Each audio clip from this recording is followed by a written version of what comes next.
Okay, let's see how we're doing in three, two, one. All right.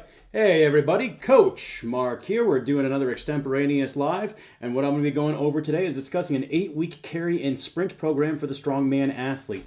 Now, when you look at a lot of your carrying medleys, right, one of the biggest pieces of low-hanging fruit for the strongman athlete in terms of improving their time/performance on these events is the actual sprint between implements, improving those transitions and tightening that up a little bit. So here's an 8-week program you can use to help out with that. So let's just move along here. So how it works is it's done 2 days a week, and you want to have somewhere you can do your sprints. Ideally, the sprints would be done on something like one of those self-powered, air assault runners or up a hill. You can also do these on flat land, obviously, but that should be the, last resort, right? Good, better, best. The best would be the air runner. The better option is the hill sprint. Last one would be just sprinting on the flat grand. And the other thing you'll need are sandbags. Ideally, you'll have 3 of them. One of the sandbags, the lightest one, should be 1 or 2 below your current weight class. Then the second sandbag should be 1 or at your current weight class. And then the third sandbag should be your current weight class or 1 above if you're a higher level strongman athlete. Realistically speaking, have the heaviest of the 3 bags be your body weight. You probably can't go wrong. So in week 1, you're going to do 2 20-yard sprints and then 4 reps heart shock with the light bag. And you're just going to go at the top of every 90 to 120 seconds for those heart shock reps. Day 2, you're just going to do 8 10-yard sprints. Now, as far as where you structure this in during your training week, I'm just going to assume you're running a 4 days a week program. You'll want to put day 1 at the end of your lighter lower body day. So if you're running conjugate, this would be after your developmental/dynamic effort day. And then day 2, that would be after your max effort day. Reason we're doing it that way is, if we think about developmental or dynamic effort days, obviously there's a speed element to it, so it makes sense to train your moving event, aka that heart shock, on this day. And then max effort, you're going to be pretty cooked, so then we just throw in some shorter duration sprints at the end. And that's worth noting too, these workouts are done at the end. That way you're less likely to pull a hamstring during your sprint intervals rather than doing them from the get-go cold. And to warm up, throw in some skips, throw in some high knees. Just make sure that hamstring is ready. Do a couple sprints, sub-maximal effort as well. So that's week 1. In week 2, you'll do 4 20-yard sprints and then 4 reps of the heart shock with the heavier bag. That's your middleweight bag again, just at the top of every 90 to 120 seconds on those heart shock reps. And then 10 10-yard sprints.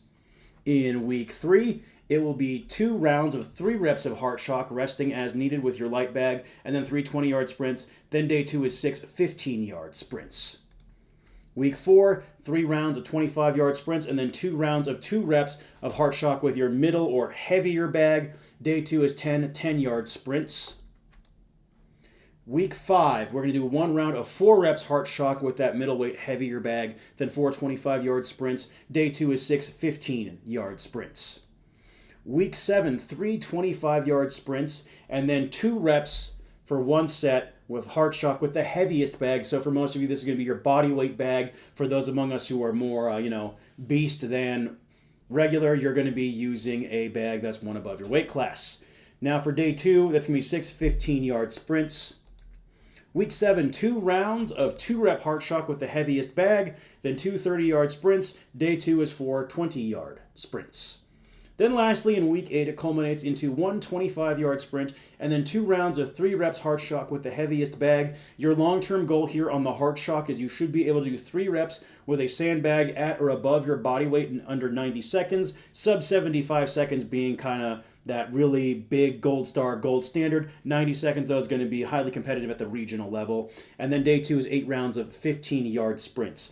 Now, the reason for the distances, in case you're wondering, is those just kind of correlate to the biggest distance you're going to see in a strongman show. You rarely see distances greater than 100 feet on moving events, so it didn't make sense to have you doing stuff like 50-yard sprints, for example. In terms of rest intervals, on the heart shock stuff, between rounds of heart shock, I'll rest 2 to 3 minutes. Between the sprints, maybe 1 minute or so.